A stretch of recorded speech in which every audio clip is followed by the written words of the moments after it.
Bismillahirrahmanirrahim. Assalamu alaikum.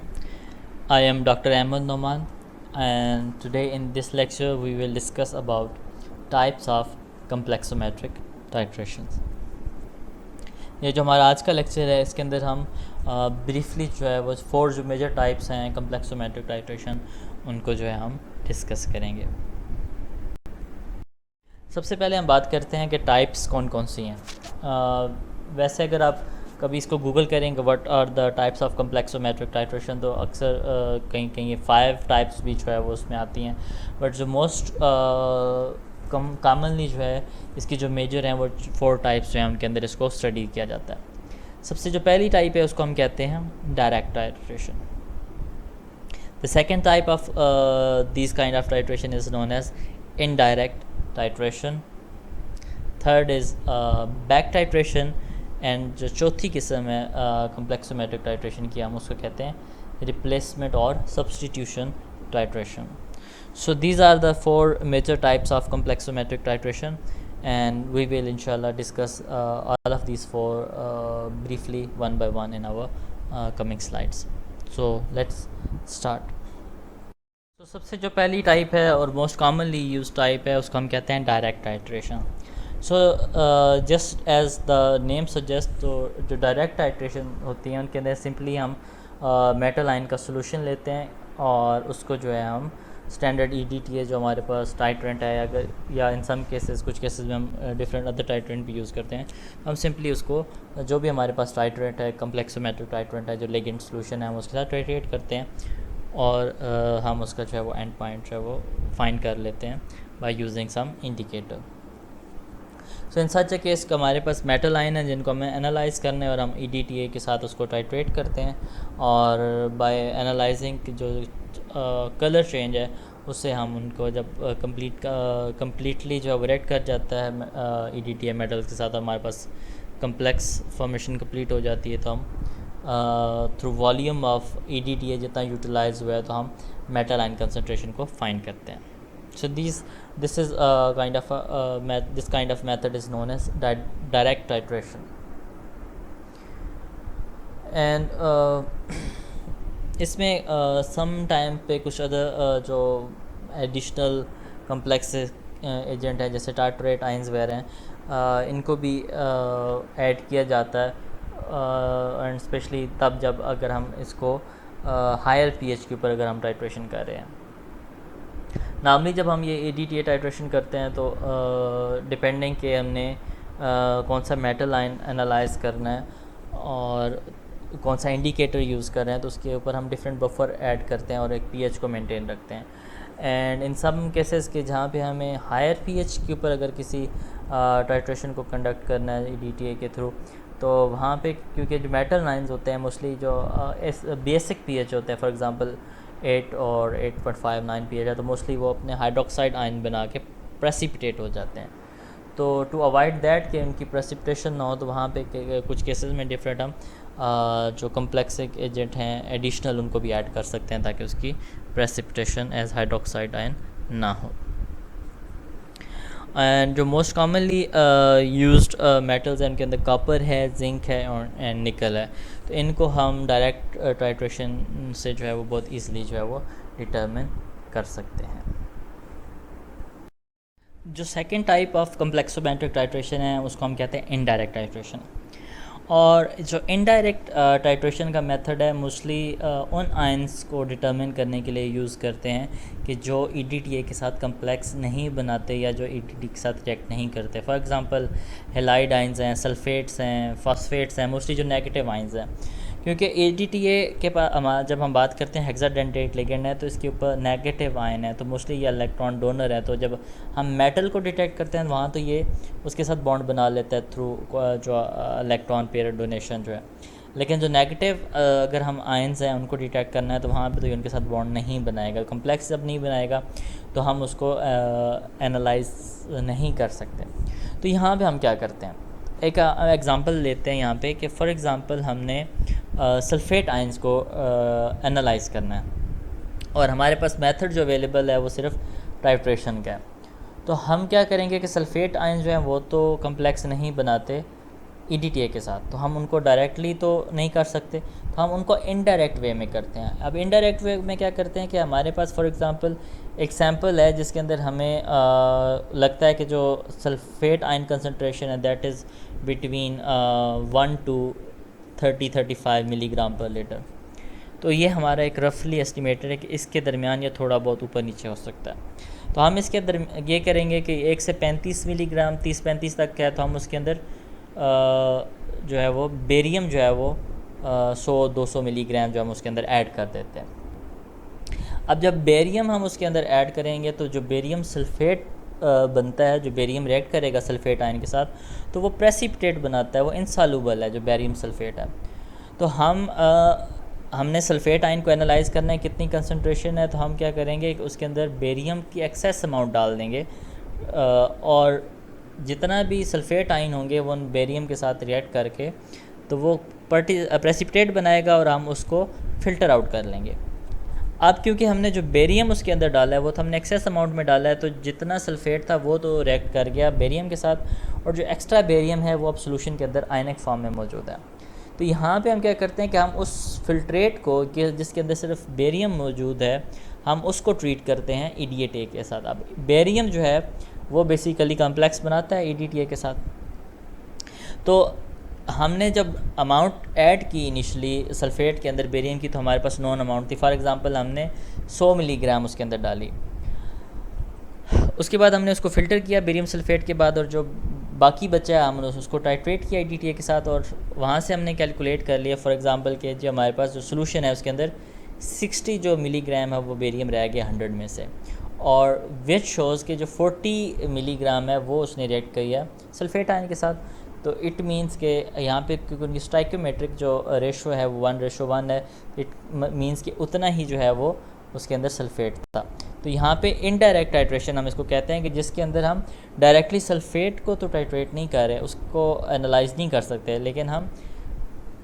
Indirect way में sulphate को precipitate करते हैं बेरियम के साथ, और जो बाकी बच जाता है बेरियम उसको टाइट्रेट करके तो हम ये मालूम कर लेते हैं कि कितना बेरियम जो है वो यूज़ हो गया है प्रेसिपिटेट आउट करने में सल्फ़ेट को, और वहाँ से हम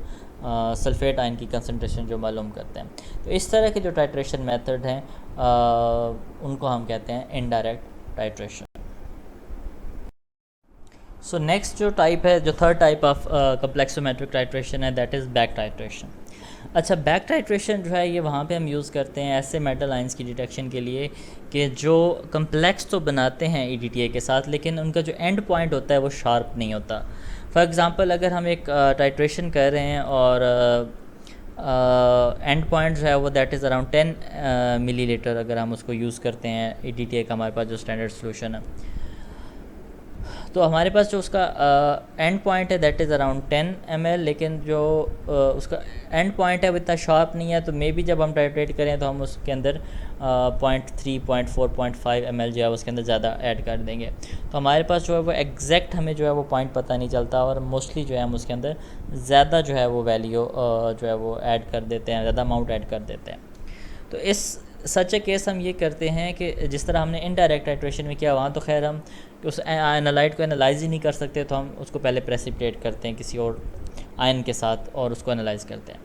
बैक टाइट्रेशन में हम ये करते हैं कि हम इसके अंदर इसको एक्सेस जो है अमाउंट ऑफ उसके अंदर ना EDTA ऐड कर देते हैं। तो हमारे पास एक मेटल आयन है कि जो शार्प जो है वो एंड पॉइंट नहीं देता, तो हम उसके अंदर उसको टाइट्रेट करेंगे EDTA के साथ, और उसके अंदर एक्स्ट्रा अमाउंट जो है वो एंड पॉइंट के बाद उसके अंदर डाल देंगे, और हम वैल्यू नोट कर लेंगे कि ठीक है जी हमारे पास इतने ml जो है, फॉर एग्जांपल 12 ml जो है वो EDTA सोल्यूशन यूज़ हो गया। एंड देन उसके बाद हम ये करेंगे, जो हमारे पास सोल्यूशन आएगा टाइट्रेशन का, उसको हम अगेन टाइट्रेट करेंगे किसी स्टैंडर्ड मेटल आयन सोल्यूशन के साथ के जो कि शार्प एंड पॉइंट देता है in the presence of any indicator. For example हमारे पास जैसे जिंक है या मैग्नीशियम है, निकल है, तो ये जो है वो शार्प एंड पॉइंट देते, तो हम इनको कहते हैं स्टैंडर्ड मेटल आयन सोल्यूशन है। स्पेसिफिकली जो हमारे पास जिंक है, इसका जो पॉइंट होता है, एंड पॉइंट होता है, वो बहुत शार्प होता है। और जो हमारे पास जो निकल है मर्करी है, मैंगनीज़ है, लेड है, कोबाल्ट और एल्यूमिनियम है, इनका जो एंड पॉइंट होता है वो इतना शार्प नहीं होता। मैग्नीशियम और जो जिंक है एंड कॉपर है, उनका जो एंड पॉइंट होता है वो शार्प होता है, और उनको हम as a standard metal line solution use करते हैं। सो हमारे पास फॉर एग्ज़ाम्पल निकल है, एल्यूमिनियम है, कोबाल्ट है, तो हमने उसको एनालाइज़ करना है, तो हम उसके अंदर EDTA एक एक्सेस अमाउंट में डाल देंगे, और उसके बाद हम उसको दोबारा टाइट्रेट करेंगे किसी ऐसे मेटल लाइन के साथ, फॉर एग्ज़ाम्पल जिंक के सोल्यूशन के साथ, कि जो उसके साथ शार्प एंड पॉइंट देता है। और फिर हम एग्जैक्टली जब हमने हमारे पास मेटल लाइन सोल्यूशन था और उसके अंदर EDTA डाला है, तो कुछ EDTA तो रिएक्ट कर गया हमारे पास, जो भी हमने आइंस जिसको हमने डिटेक्ट करना है, और एक्स्ट्रा जो हमने डाला है उसके अंदर मौजूद है। जब हम उसको जिंक के सोल्यूशन के साथ ऐड करेंगे तो जो भी रिमेनिंग EDTA होगा वो उसके साथ रिएक्ट कर जाएगा, और हम ये जो सेकंड मेटल लाइन सोल्यूशन के साथ टाइट्रेट करें तो वहाँ पे हमारे पास एग्जैक्ट अमाउंट आ जाएगी कि उसके अंदर इतना एक्सेस जो था वो EDTA था। फॉर एग्ज़ाम्पल हमने 12 ml जो है वो यूटिलाइज़ किया, और जब हमने उसको दोबारा टाइट्रेट किया है जिंक के साथ, जिंक के सोल्यूशन के साथ, तो वहाँ पे जो है वो 1.8 ml जो है वो हमारे पास आया कि जिसके अंदर 1.8 ml जो है वो सोल्यूशन के अंदर मौजूद था। तो टोटल हमने 12 डाला था, जिसके अंदर 1.8 जो है वो उसके अंदर एक्सेस था, तो दैट शोज़ कि उसके अंदर 10.2 ml जो है वो सोल्यूशन जो है वो पहले यूज़ हुआ था जब हमने उसको टाइट्रेट किया था एल्यूमिनियम, लेड या मैंगनीज जिनका शार्प एंड पॉइंट नहीं है। तो इस तरह से हम जो है वो एग्जैक्ट अमाउंट जो है वो फाइंड कर लेते हैं उन आइंस की भी जो कि शार्प एंड पॉइंट नहीं देते। तो इस तरह की जो टाइट्रेशन होते हैं हम उनको कहते हैं बैक टाइट्रेशन। तो थोड़ा सा बेटर अंडरस्टैंडिंग के लिए जो है हम इसको नेक्स्ट जो है वो फर्दर इसको डिस्कस करते हैं। सो हमारे पास एक मेटल लाइन का सोल्यूशन है कि जिसको हमने एनालाइज़ करना है, लेकिन उसका शार्प जो है वो एंड पॉइंट नहीं होता। तो उसके अंदर हम क्या करते हैं कि हम एक्सेस अमाउंट में EDTA उसके अंदर ऐड कर देते हैं, जिसका कंसंट्रेशन हमें मालूम होती है, और जो हम एक्सेस अमाउंट होते हैं, जो वॉल्यूम होता है, वो हम एक स्पेसिफिक वॉल्यूम ऐड करते हैं, एज सच डायरेक्टली नहीं डाल देते बगैर मतलब वॉल्यूम मेजर के।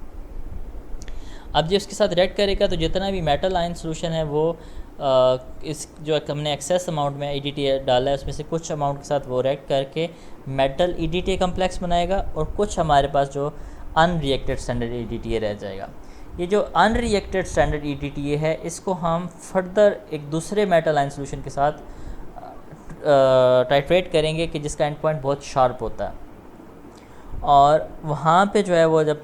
ये स्टैंडर्ड मेटल आयन जो है ये रिएक्ट करेगा और हमारे पास जो है वो सेकंड जो है वो मेटल EDTA कम्प्लेक्स बन जाएगा। तो ये कितना वॉल्यूम यूज़ हुआ है अनरिएक्टेड स्टैंडर्ड EDTA को के साथ कम्प्लेक्स बनाने में, ये हम नोट करते हैं, और जो हमने इनिशियल वॉल्यूम ऐड किया होता है उसमें से माइनस कर लेते हैं, तो हमारे पास जो एग्जैक्ट वॉल्यूम आ जाता है कि जो हमें रिक्वायर्ड है मेटल आयन जो हमने जो भी हमारा एनालाइट है उसको कम्प्लेक्स बनाने में। तो इस तरह से जो है हम थ्रू बैक टाइट्रेशन जो है वो मेटल आयंस जो भी सोल्यूशन है उसकी कंसंट्रेशन को फाइंड करते हैं। सो जो चौथा मेथड है हमारे पास कम्प्लेक्सोमेट्रिक टाइट्रेशन का, जो फोर्थ टाइप है उसको हम कहते हैं रिप्लेसमेंट या सब्सटीट्यूशन टाइट्रेशन, सम टाइम हम उसको डिस्प्लेसमेंट टाइट्रेशन भी कहते हैं। एंड अगेन यहाँ पे हम ये मेथड तब यूज़ करते हैं कि जिस एनालाइट को हमने डिटेक्ट करना है वो हम उसको एक्यूरेटली इसका एंड पॉइंट अगर मालूम ना कर सकते हो। अच्छा, यहाँ पे हम ये करते हैं कि हमारे पास एक एनालाइट है, एक मेटल है जिसको हमने सॉल्यूशन के अंदर एनालाइज़ करना है, तो हम उसके अंदर एक दूसरे मेटल का कि जिसका जो कम्प्लेक्स है वो वीक होता है लेकिन उनका एंड पॉइंट शार्प होता है, तो हम वो कम्प्लेक्स उसका बनाते हैं एक दूसरे सेकंड मेटल आयन का EDTA के साथ, और उसको हम उस सैंपल के अंदर ऐड करते हैं कि जिसके अंदर हमारा एनालाइट है जिसको एनालाइज़ करना। तो यहाँ पे होता क्या है कि जो EDTA कम्प्लेक्स हम उसके अंदर ऐड करते हैं वीकर मेटल के साथ, वो ब्रेक हो जाता है, और वो जब हम उसके जो अंदर स्ट्रॉन्ग मेटल है उसके साथ कम्प्लेक्स बना देता है। मोस्टली जो है हमारे पास जो वीक EDTA कम्प्लेक्स होते हैं वो मैग्नीशियम और जिंक होते हैं। तो जब मैग्नीशियम का फॉर एग्जांपल हमने EDTA कम्प्लेक्स हमारे पास मौजूद है और बनाया और हमने उसको ऐड किया है उस सोल्यूशन के अंदर जिसके अंदर मेटल आयन को हमने एनालाइज़ करना है, तो क्या होगा कि जो Mg EDTA बॉन्ड ब्रेक होगा और जो भी हमारे पास मेटल है वो M EDTA बॉन्ड बन जाएगा, और वहाँ पे क्या होगा कि जितना भी उसके अंदर मेटल मौजूद होगा वो उतने बॉन्ड्स को ब्रेक करेगा मैग्नीशियम के और EDTA के साथ बॉन्ड बनाएगा, और जितना मेटल मौजूद होगा उतना जो हमारे पास मैग्नीशियम है फॉर एग्ज़ाम्पल वो रिलीज़ होके आयनिक फॉर्म में आ जाएगा, और उसको दोबारा से हम EDTA के साथ हम टाइट्रेट करेंगे और हमारे पास अमाउंट आ जाएगी कि जी कितना मैग्नीशियम रिलीज़ हुआ है। तो जितना मैग्नीशियम रिलीज़ हुआ है that is directly proportional to the amount of जो हमारे पास मेटल आयन है, जो एडनालाइट है, जो उसको हमने एनालाइज करना है। तो इस तरह से जो है हम ये जो रिप्लेसमेंट या सब्सटीट्यूशन टाइट्रेशन है इनको कैरी आउट करते हैं। एंड मोस्ट कॉमनली ये जो हम सब्सटीट्यूशन टाइट्रेशन यूज़ करते हैं, नॉर्मली हम इसको कैल्शियम के लिए काफ़ी ज़्यादा यूज़ किया जाता है। तो अगर हम इसको ग्राफिकली देखें तो हमारे पास एक सैम्पल है जिसके अंदर एक मेटल आयन है जिसको हम कहते हैं M1 मेटल, जिसको हमने एनालाइज करना है। तो उसके अंदर हमने मैग्नीशियम फॉर एग्जांपल हम सेकंड मेटल ले रहे हैं जो कि वीक मेटल EDTA कम्प्लेक्स बनाते हैं, तो हमने मैग्नीशियम EDTA कम्प्लेक्स उसके अंदर ऐड किया। तो होगा क्या है कि जो सैम्पल 1 का मेटल है that is strong, it makes stronger complex. तो ये क्या करेगा कि जो हमारे पास मैग्नीशियम है उसके साथ उसको रिप्लेस कर देगा और ख़ुद उसके साथ जो बॉन्ड बना देगा। अब यहाँ पे मैग्नीशियम कितना रिलीज़ हुआ है या M2 कितना रिलीज़ हुआ है ये डिपेंड करता है कि उसके अंदर M1 कितना मौजूद है सैम्पल के अंदर। तो basically that is directly proportional, तो जितना M1 होगा वो उतने ही M2 को उसमें से बॉन्ड्स को ब्रेक करेगा। तो जो रिलीज़ हो रहा है यहाँ पे M2 basically that is actually directly proportional जितना उसके अंदर M1 मौजूद है। तो हम यहाँ पे ये करते हैं कि जो रिलीज़ होता है M2 इसको दोबारा हम EDTA ऐड करके हम इसको टाइट्रेट करते हैं थ्रू एडिंग सम इंडिकेटर। तो हमें आइडिया हो जाता है कि इसके अंदर अच्छा जी इतना जो है वो M2 रिलीज़ हुआ है। तो by measuring the amount of M2 release जो है हम उसके अंदर से मालूम कर सकते हैं कि एनालाइट कितना मौजूद है। सो इस तरह के जो मेथड हैं उनको हम कहते हैं कि जी दिस इज़ रिप्लेसमेंट टाइट्रेशन और substitution titration. So basically these are the 4 different types of complexometric titration, जो कि डायरेक्ट टाइट्रेशन है, इनडायरेक्ट टाइट्रेशन है, बैक टाइट्रेशन है और सब्सटीट्यूशन टाइट्रेशन है। So just we had an overview कि ये जो टाइप्स जो हैं ये बेसिकली कहाँ कहाँ यूज़ होती हैं और क्यों यूज़ करना पड़ता है इन डिफरेंट टाइप्स को। So that was all for today's lecture. Thank you for listening and paying attention. So in case अगर आपको कुछ चीज़ समझ नहीं आई और आपको कोई कन्फ्यूजन है सो आप जो है वो मुझसे पूछ सकते हैं। ठीक है, thank you, till then take care, अल्लाह हाफिज़।